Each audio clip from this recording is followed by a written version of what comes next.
Somebody. Okay. Go ahead, Brian. Hey, Hubert. Yeah. I know you are not a guy who reflects as much in the moment, especially in the sense of the season. You said the other night, sometimes you're just going from moment to moment. You don't really have time to think about it. But thinking back to the first time you went to Duke 2 years ago versus now, are there any ways that you've noticed a difference in your coaching style or your comfort or anything, over the course of that? You're 100 games in now. I don't think, not a difference that I can think of right now. I mean, I just, in anything that you do, the more times that you do it, I think you become more comfortable. You see the things that you enjoy, the things that you like, the things that you don't like, things that may need to alter or tweak or adjust. I've always said that I love being in a position of listening and learning. I've never felt like, whether I was a player or assistant coach or an analyst, where I felt like I was there, I know it all.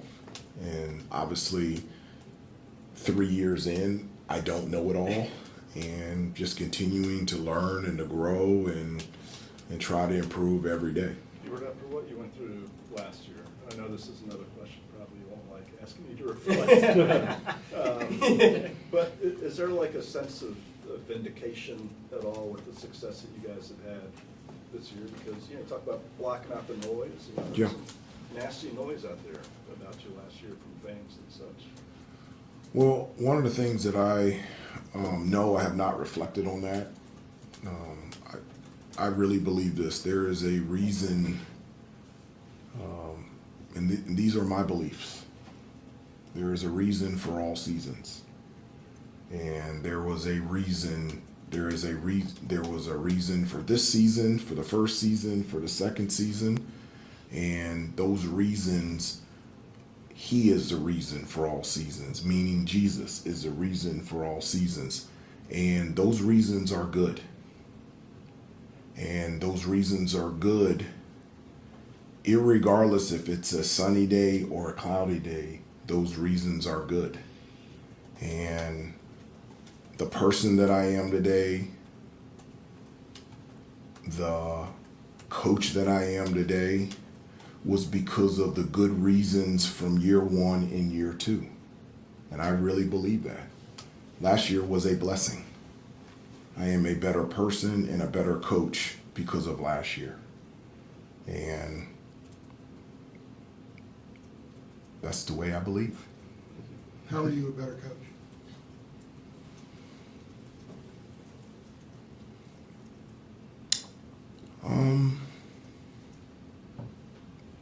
Experience. Going through, I think it's really good going through sunny and rainy days. I think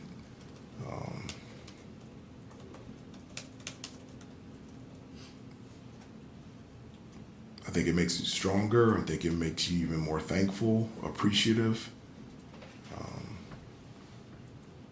I'm thankful for the experiences that I've had, the cloudy days and the sunny days. Hubert, you said a few weeks ago how important it was for you guys to win this regular season championship, and now here you are on the doorstep of winning it outright. You got to share that you can win it outright on Saturday. Is that same important feeling that you had a few weeks ago still there? And the second part of that is, how good is it that these two rivals, the best rivalry in college sports, is coming down to a championship, regardless of how hyped this rivalry is? There's a championship on the line too. Yeah, we're focused.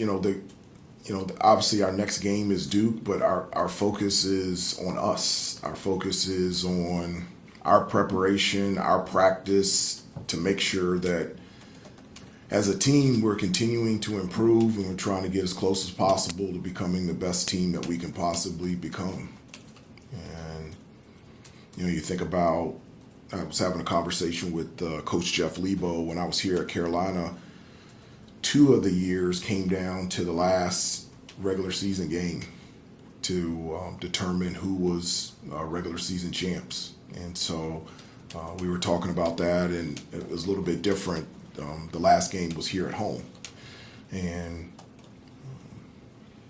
it's always competing against the best, and obviously Duke and their program is one of the best in the country, and so having an opportunity to be able to play them this Saturday on a last regular season ACC game is an honor and a privilege, and we're really excited about it. Along those same lines, with the ACC, yeah, go ahead. Is there a sense that all is right in the world when Duke in North Carolina is playing, for a I don't know what all is right in the world. I don't. I think it's fun.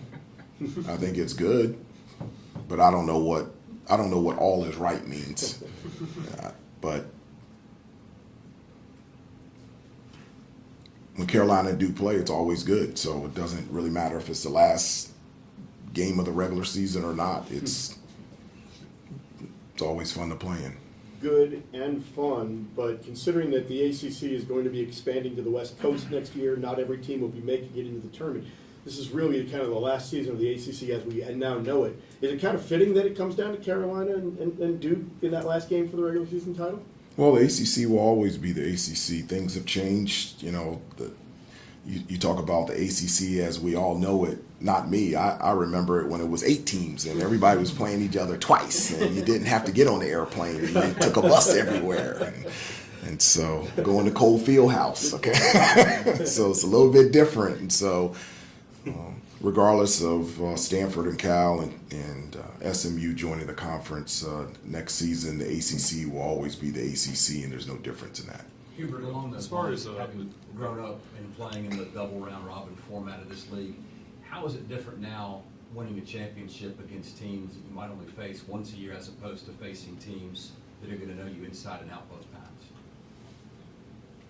I don't think it makes a difference at all. I mean, our schedule is our schedule because of the teams that we have in the ACC at this moment, and adding 3 more. There are teams that you play twice, and there's teams that you don't. The thing that you have to focus on is whatever's on your schedule, be the best that you can be, and at the end of the year, live with the results. Hubert, looking at Duke, obviously they've won, 8 or 9. The other guys, when they were in here, they were saying the guard play, since the last time you guys have played them, has, gotten a lot better, gotten a lot more consistent. So how have you kind of seen, I guess, Duke's guards, improve from the last time you saw them? How have you seen that? I thought they were pretty good when we played them. Yeah. I mean, Jeremy Roach is, having another terrific season. I think he leads the ACC in 3-point shooting percentage in conference games, and McCain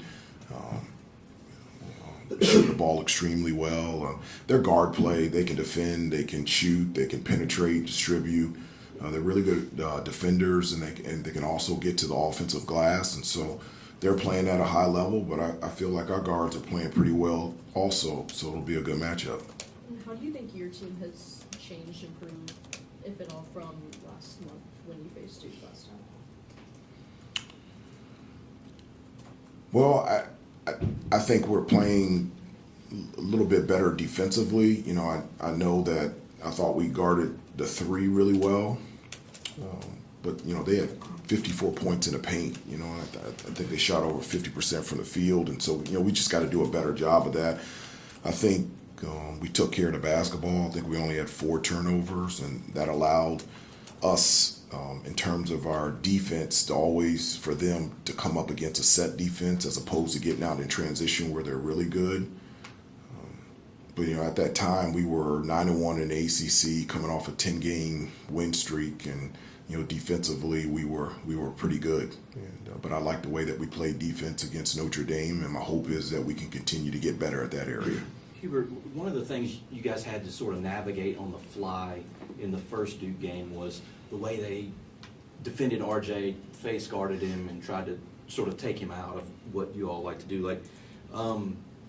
Having seen that the first time, is there a way to counteract that, or maybe prepare for possibly seeing that sort of coverage again this time around? Well, that was probably the first game where teams started to really face guard him. It was coming off a Georgia Tech game where he had 27, 28, in that game, but the Duke game was probably the first game where teams started to really top block and, deny every pass and really try to take him out of his actions. I felt like we've improved in terms of, setting screens, running different plays to free up RJ, to give him space, whether it's coming off of screens or with the ball in his hands. And so I feel like we have a better attack for teams that do that. But, you also have to give credit to Duke. They have, as I said before, they've got good individual defenders. So, Proctor was the one that was on him. He has length, he has athleticism. And so,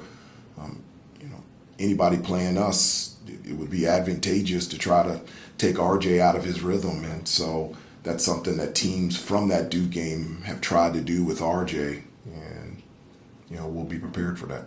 Given that, how much more important does it make Seth Trimble in a game like this? I think it makes everybody. I mean, it's not just Seth, who is extremely valuable for us, but everybody. And the thing that I like about us is that, and we talked about this before, them being able to top block RJ in that game. Well, Harrison had 6 threes, and Armando, played extremely well. There were 3 games prior to that where they were playing Armando differently, and then RJ was going off for 30. So we have a number of different guys that can have big nights, whether it's Seth, Harrison, Cormac, Elliott, Armando, Jay Wash, Jay Witt, that can step up in those times that where defenses adjust to other players. And so that's something that we've been able to do all season, that I feel confident that we can do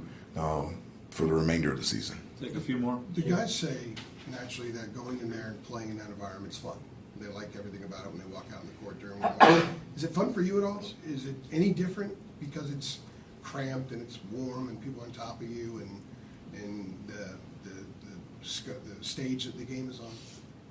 It doesn't bother me at all. I just, as a player, as a coach, I'm unaware of what is going on in the crowd. I'm so focused on our team and how we play that that outside noise is really mute for me. As a player, the 2 places that I felt it the most was Reynolds Coliseum and Cole Fieldhouse. So, in Chicago Stadium in the NBA. Maybe that had something to do with MJ. And I knew he was going to score 60 on me. So. How about, is it fun for you having a game of this magnitude? You have a chance to win. You coached the national championship game. You coached in the Final Four. There's 2 games against Duke 2 years ago. Is it fun for you preparing for a game like this, or is it just laser-focused business, doesn't matter? It's fun every game. I think it's enjoyable and fun every game. I have as much fun at shoot-around and practice in the game. It's all the same to me. There's not one game, wow, I'm really revved up for this one, or this game, I'm just not locked in this one. I'm ready to go. Anytime you get a chance to be out there on the floor, I'm ready to go. Hubert, I'm sure you've given this no thought, but I'm going to ask you anyway. Time to reflect. I was looking through my email. I have the All-ACC ballot in here. We could have a situation next week, probably will have a situation next week, where RJ's the ACC Player of the Year, and Caleb could be the Pac-12 Player of the Year. How would you react to that? Like, if those 2 guys end up being their respective conference players of the year? I wouldn't react other than joy and happiness. I want every kid to be able to have success. I want them to be able to have the same experience in college that I had. And maybe that's naive on my part, but I do. I just have a burning desire for every student athlete to walk away from their time at whatever program they're at with the feeling that I had when I left North Carolina, wanting to never leave and always wanted to come back. And so if that happens, that would put a huge smile on my face. Thank you, everybody. We'll get Harris and Ingram in here.